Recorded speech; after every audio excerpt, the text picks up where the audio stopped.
जो भी होगी मिटना प्रारंभ हो जाएंगी। उसमें इतनी प्रबलता आ जाती है। शंकर को जो भस्म चढ़ी है, आम के पत्ते की भस्म का भी हमारा शास्त्र वर्णन करता है। उस भस्म को छान कर पीस कर उसका आनंद, उसकी कोई दुकान आप डाल रहे हो, नया व्यापार चालू कर रहे हो और लग रहा है कि चलेगा कि ना चलेगा। पहले भी मैंने 2-4 दुकान डालकर देख ली, नहीं चली। अब नया डाल रहा हूँ, कर्जा कर डाल रहा हूँ, पैसे लाकर डाल रहा हूँ, चलेगा नहीं चलेगा। तो उसके लिए सबसे पहला काम करो, कम से कम दुकान खोलने के 7 दिन पहले आम के पत्ते की बंदरवाल बांध दो।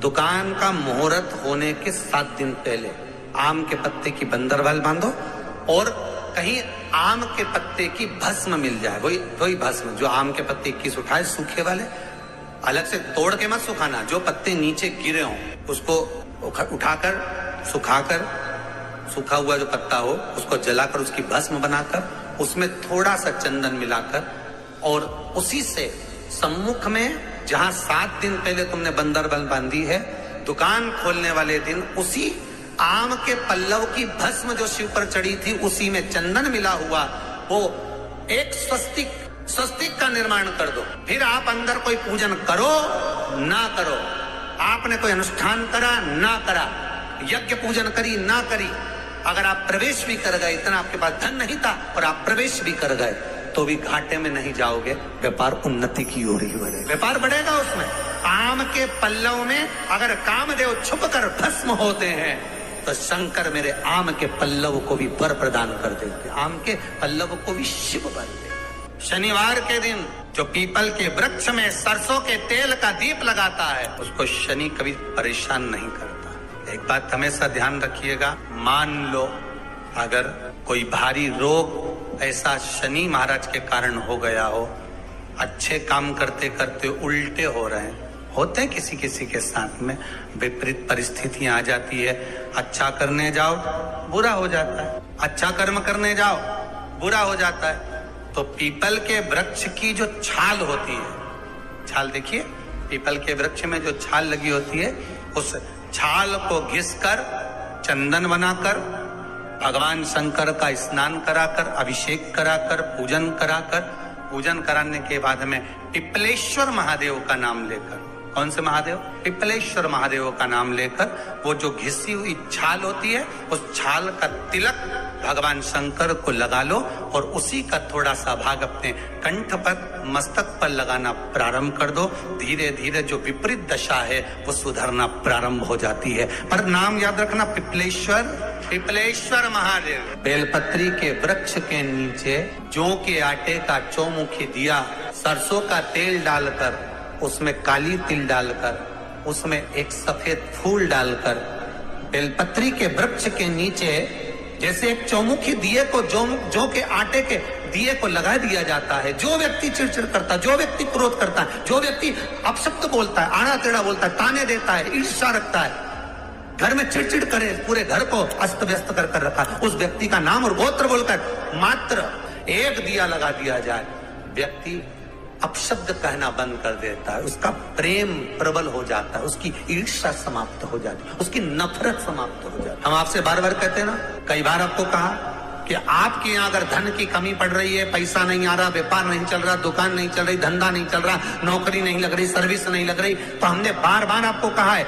एक दिया बेलपत्री के पेड़ के नीचे लगाओ घी का और एक दिया शंकर के मंदिर की चौखट पर लगाकर, बार बार आपको कहा, उस पर विश्वास रखकर लगाओगे, सुख मिलेगा, आनंद की अनुभूति होगी। शास्त्र कहता है कि जिसके घर में संपदा की कमी हो, पैसा आ ही नहीं रहा हो, सब दूर उलझ गया हो, बहुत टेंशन चल रहा हो, गन्ने का रस जानते हो, ईख का रस, गन्ने का रस तुलसी जी के क्यारे में हाथ में लेकर 7 बार अपना नाम और गोत्र बोलकर छोड़ दो, जिंदगी में 3 साल में तो करोड़पति बनकर बैठ जाओगे, कभी लक्ष्मी की कमी नहीं आ सकती। माताओं से, मेरे भाइयों से, लाखों करोड़ों लोग शिव महापुराण की कथा यो आस्था चैनल पर और फेसबुक, यूट्यूब पर सुन रहे हैं, उनसे भी कहूंगा, अगर लक्ष्मी नहीं आ रही, संपदा नहीं आ रही, व्यापार नहीं चल रहा, तकलीफ बहुत ज्यादा हो रही है, कष्ट पर कष्ट बढ़ रहा है,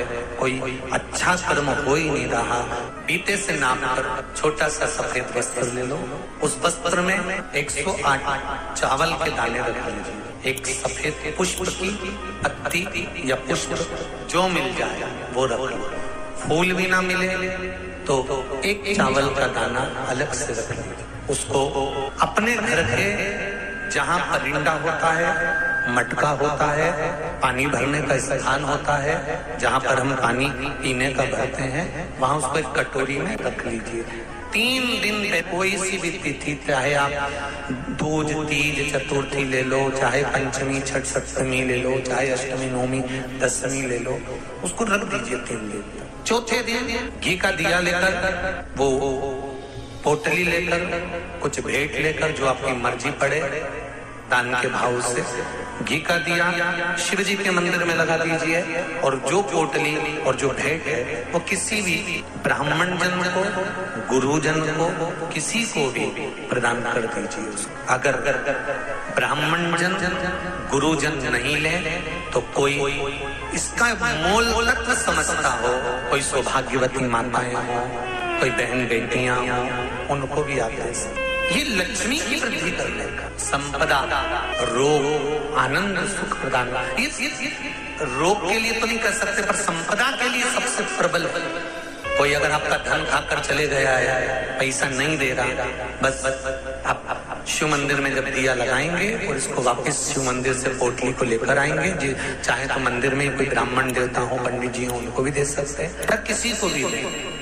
उस समय पर आपका स्मरण, दीप लगाते समय, दिया लगाते समय स्मरण होना चाहिए कि मेरा पैसा इतना गया हुआ है, बाबा ये रकम डूब गई है, ये पैसा चले गया है, ये प्राप्त होना चाहिए, मेरा व्यापार बढ़ना चाहिए। 4 पत्ती का जब बेलपत्र मिलता है तो 4 पत्ती के बेलपत्र को शंकर जी पे चढ़ाकर 1 लोटा पानी नहीं चढ़ाया जाता। 4 पत्ती का अगर बेलपत्र शिव को चढ़ाया जाता है तो 4 लोटा जल शिव को समर्पित करा जाता है। फिर उस बेलपत्र को उतार कर अशोक सुंदरी वाली जगह पर रखा जाता है। फिर वहां पर 1 आचमनी जल समर्पित करा जाता है। फिर वो 4 पत्ती के बेलपत्र को उठाकर नंदीश्वर के चरण के पास रखा जाता है। वहां 1 मूंग का दाना समर्पित करा जाता है। फिर उस बेलपत्री को लाकर घर में बरकत के रूप में रखा जाता है। तब वो लक्ष्मी बढ़ाना प्रारंभ करता है। कोई ऐसा ही क्रम नहीं हो जाता कि मिल गया और तुमने रख दिया, उसका क्रम अलग अलग। 5 पत्ती का बेलपत्र, ऊपर जो जलाधारी टंगी होती है उस जलाधारी का स्पर्श कराया जाता है, शिवलिंग पर चढ़ाया जाता है।